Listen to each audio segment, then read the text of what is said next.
Welcome to Newsbeacon, your trusted source for breaking headlines, global insights, and sharp analysis from around the world. If you're new here, don't forget to hit that subscribe button and turn on notifications so you never miss an update. Tonight, we focus on a critical global flashpoint, the South China Sea. This region, often described as one of the world's most strategic waterways, is a hotbed of geopolitical tension. The South China Sea is not just a body of water, it is a vital artery for global trade, with trillions of dollars worth of goods passing through its waters annually. This resource-rich area is a theater of escalating tension, with competing claims over islands and fishing grounds. The seabed is believed to hold vast reserves of oil and natural gas, making it a highly coveted prize for the surrounding nations. Fishing rights are another contentious issue, as the waters are teeming with marine life that sustains the livelihoods of millions. China's sweeping claim clashes with its neighbors, especially the Philippines, raising profound implications for international law and global peace. The Philippines has sought international arbitration, resulting in a landmark ruling that rejected China's expansive claims. However, China has refused to recognize the ruling, further complicating the situation. Recent events have brought this dispute to a boiling point, with naval vessels operating dangerously close. The risk of an accidental collision or miscalculation is ever present, which could quickly escalate into a larger conflict. The presence of military forces from multiple nations only adds to the volatility. The risk of miscalculation is high, threatening regional stability. Military analysts are constantly monitoring the situation, aware that a single misstep could have dire consequences. Navy officers remain on high alert, prepared for any eventuality. The core issue involves freedom of navigation, national sovereignty, and the rules-based order. The South China Sea is a crucial maritime route, and any disruption could have significant economic repercussions globally.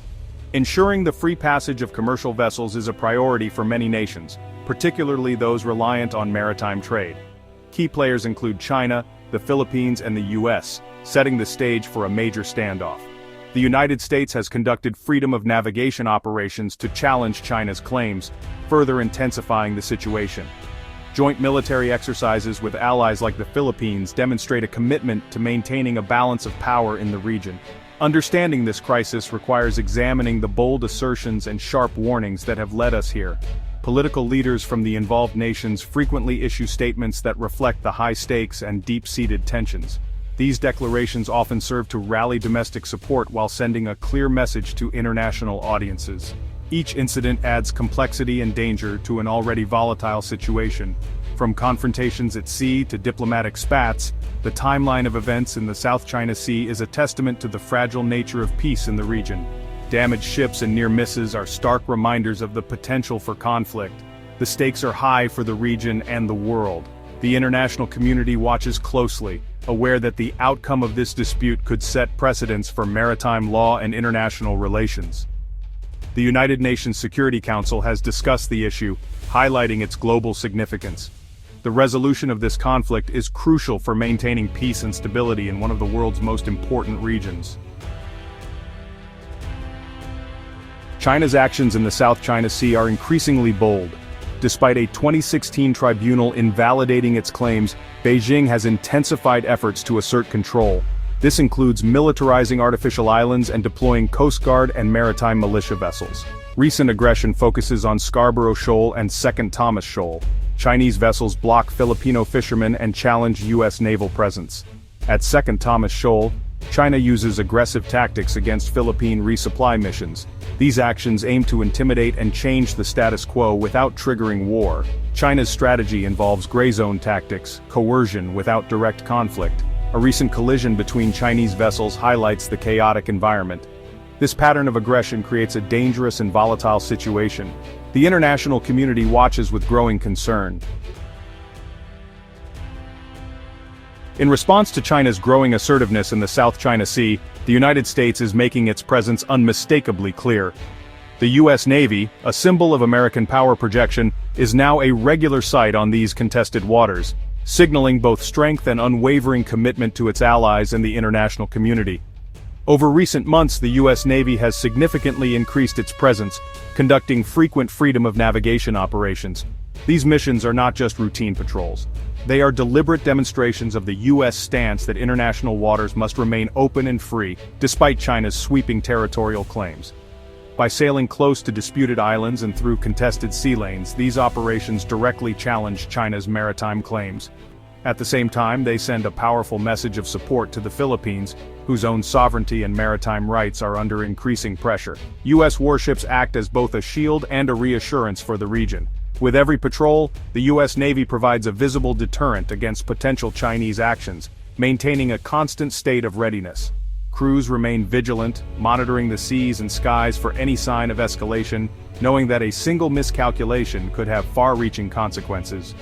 Defense Secretary Pete Hegseth has issued stern warnings about the broader implications of unchecked Chinese expansion, making it clear that the U.S. is prepared to respond to any provocation. His statements underscore a policy of resolve, not just rhetoric. To reinforce this commitment, the U.S. has deepened military cooperation with the Philippines. Joint exercises have become more frequent and more complex, involving not just naval maneuvers but also air and ground forces, reflecting a comprehensive approach to regional security. The annual Balikatan exercise, for example, now features live-fire drills, amphibious landings, and coordinated training maneuvers. These activities are designed to improve interoperability and readiness, ensuring that both nations can respond swiftly to any crisis.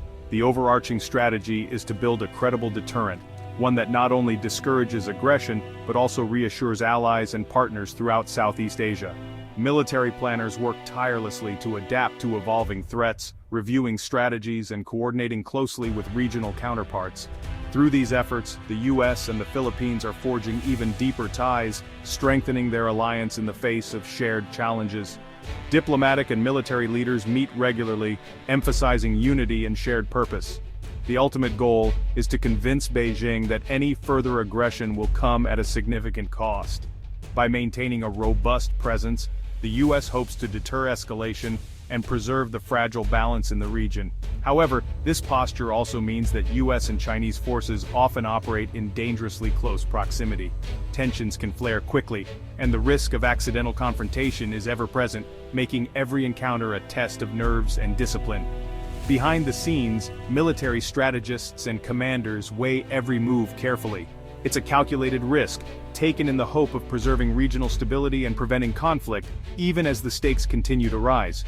The United States remains steadfast in its commitment to upholding international law, defending its allies, and ensuring that the rules-based order is not undermined by force or coercion.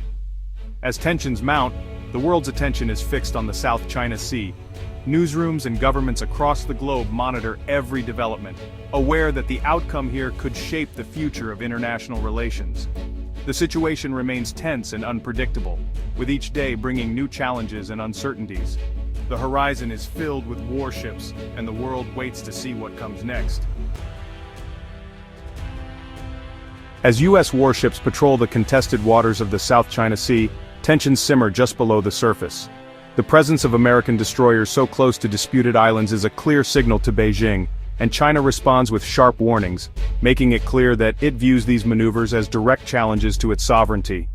At press conferences in Beijing, Chinese officials accuse the U.S. and the Philippines of deliberate provocations and what they call illegal intrusions into waters China claims as its own.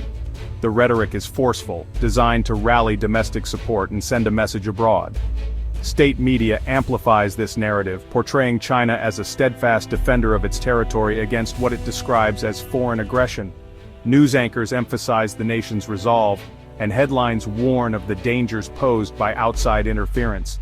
These warnings are not just for show, they are pointed directly at Washington, challenging America's long-standing role as a security guarantor in the region and questioning its intentions. China signals it will not be deterred by U.S. actions. Its Navy remains on high alert, ready to respond to any perceived threat, creating a dangerous test of wills between two military powers. The recent USS Higgins incident near Scarborough Shoal is just one example of how quickly these tensions can escalate. The close encounter between U.S. and Chinese vessels highlights the razor-thin margin for error in these waters. For China, these encounters are more than military maneuvers. They are opportunities for propaganda victories. State media broadcasts footage of Chinese ships standing firm, reinforcing the government's narrative of strength and vigilance. Each close call, each tense standoff, raises the risk of miscalculation. A single misstep could spark a conflict with consequences far beyond the region.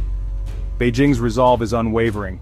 For China's leaders, control over the South China Sea is not just a matter of pride but a core issue of national security and sovereignty.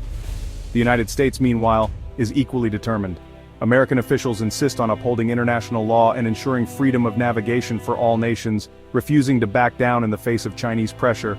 This standoff is not just a bilateral dispute, it has drawn in allies and partners from around the world, setting the stage for a protracted and potentially dangerous confrontation. Both sides are locked in a high-stakes game, with neither willing to show weakness or back down. The world's attention is fixed on these waters, aware that the outcome could reshape the balance of power in Asia. The world watches anxiously, hoping for de-escalation but bracing for the possibility of further escalation. Diplomats scramble behind the scenes but solutions remain elusive. The situation remains precarious and fraught with risk, as storm clouds gather over the South China Sea. The next move could determine whether peace prevails, or if the region slides closer to open conflict. At the core of the U.S. response is the 1951 Mutual Defense Treaty with the Philippines. The U.S. has clarified its commitment, extending its security umbrella over Philippine vessels. This declaration gives Manila confidence against Chinese pressure. Philippine President Ferdinand Marcos Jr. strengthens the U.S. alliance. The U.S. expands military access to key bases in the Philippines. The alliance is more active and strategically aligned than in decades. Joint patrols and exercises demonstrate a revitalized partnership. The U.S. invests in modernizing the Philippine military. This cooperation sends a strong signal to the region. The U.S.-Philippine alliance is ready to face challenges from China.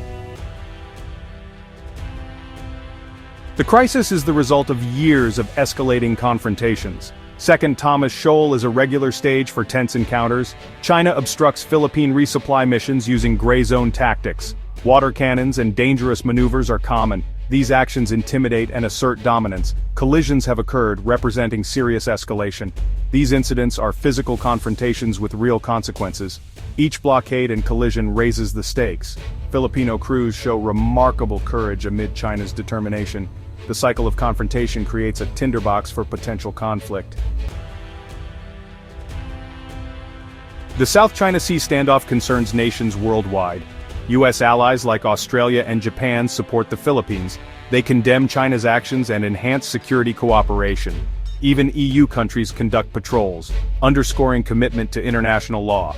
ASEAN struggles to form a unified position due to economic ties with China. The fear is a great power conflict between the U.S. and China. The world urges de-escalation and peaceful resolution. The South China Sea is crucial for global trade. 1/3 of maritime shipping passes through, carrying trillions in goods. Disruption would impact global supply chains and raise consumer prices. The sea holds potential energy reserves, driving territorial disputes. Fishing grounds provide livelihoods for millions. The conflict tests the future of international order. The world hopes for resolution through law, not force. As of August 19, 2025, the South China Sea situation is precarious. Increased military presence raises risks of accidental conflict. A clash could spiral into a devastating global conflict. Southeast Asia would be caught in the middle. De-escalation and diplomacy are the only viable paths. Clear communication between U.S. and Chinese militaries is crucial. China must cease coercive tactics and adhere to international law. The U.S. and allies must stand firm while keeping dialogue open. A lasting solution respects all nations' rights. The world hopes for wisdom and restraint to prevail.